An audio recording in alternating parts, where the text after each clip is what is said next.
Hello, I'm Ultan Mulligan. I'm the Chief Services Officer here at ETSI.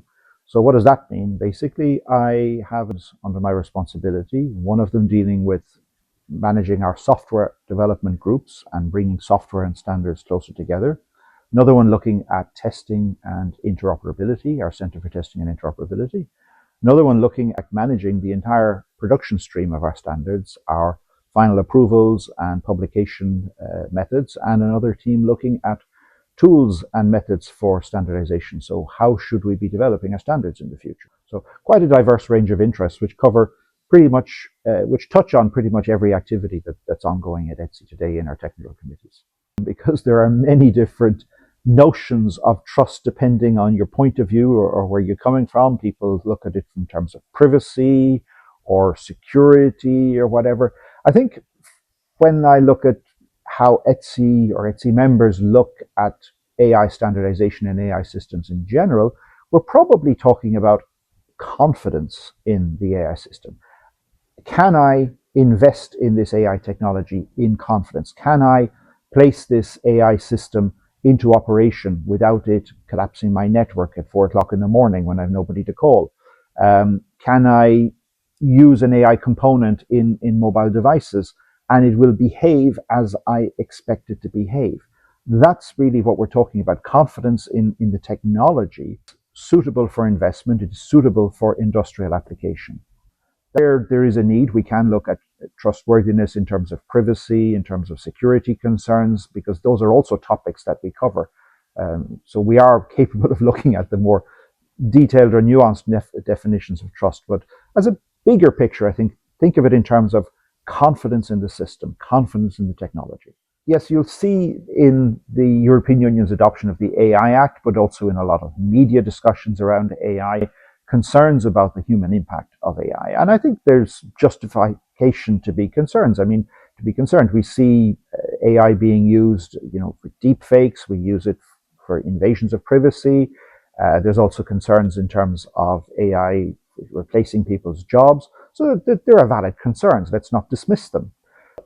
It is a characteristic of our standardization activities in ETSI that we look at the human aspect, human focus side of things. For example, we have our technical committee human factors, which is looking at the interfaces between, say, people with disabilities and how can they access and benefit from AI technologies. And I think Europe is not alone in this approach. Maybe the manner in which we're addressing it might be unique, but the concerns are universal. And in ETSI, we're not just developing our standards for European application. If they're good, if they meet the needs of industry and the wider sector, then they will be taken up, and they have been taken up outside of Europe and in other communities, so in other countries, in other regions. So I don't think this is just a European concern or a European problem. It's just our means of addressing it is maybe perhaps ahead of the pack.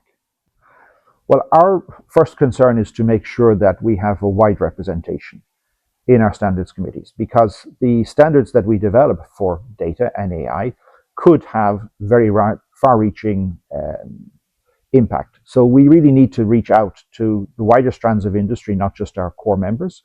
We need to also make sure that our quarter of our members, 25% of our members who are small businesses, that they are also involved. We also need to make sure that our researchers from universities and public research bodies, we have about 10% of our members in that category, they must also get involved. So the first thing is to ensure that we have a broad base.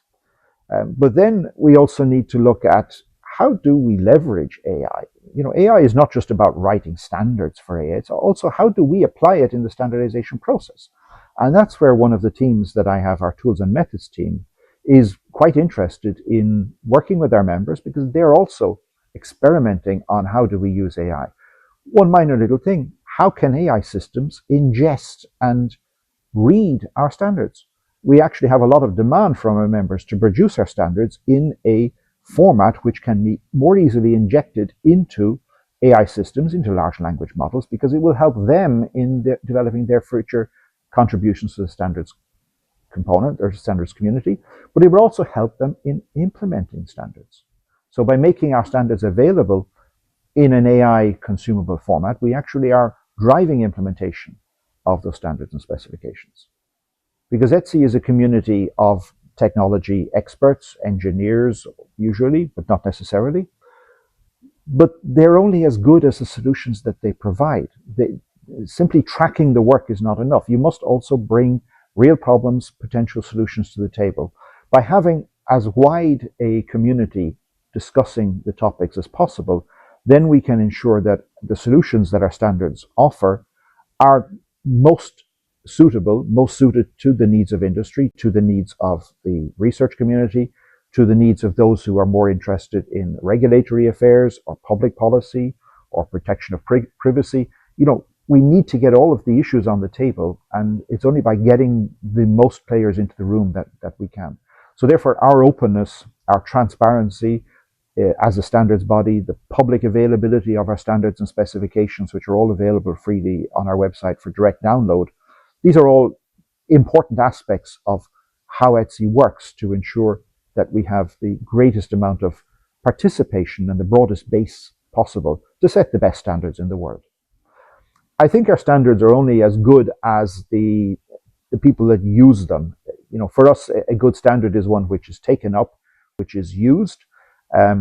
We don't have any mandate to write global standards. We are a European standardization organization recognized by the European Commission. We value that recognition. Therefore, we will respond to the European Union's needs in terms of regulatory standards.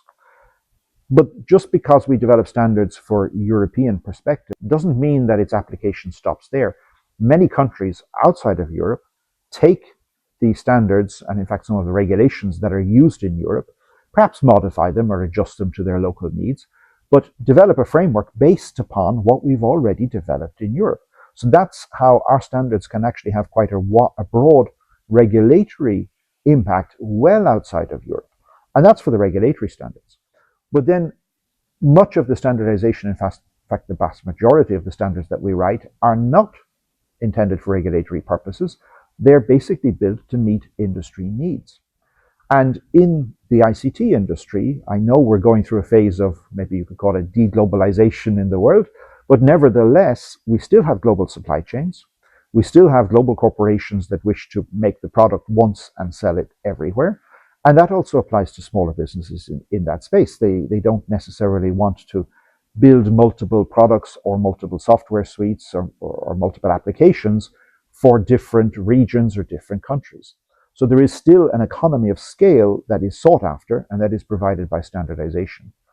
And if we meet our industry's needs by listening carefully to them, by making sure we have the broadest participation possible from not just Europe but beyond, then we have the greatest chance or opportunity of our standards being the ones that are chosen and that are used.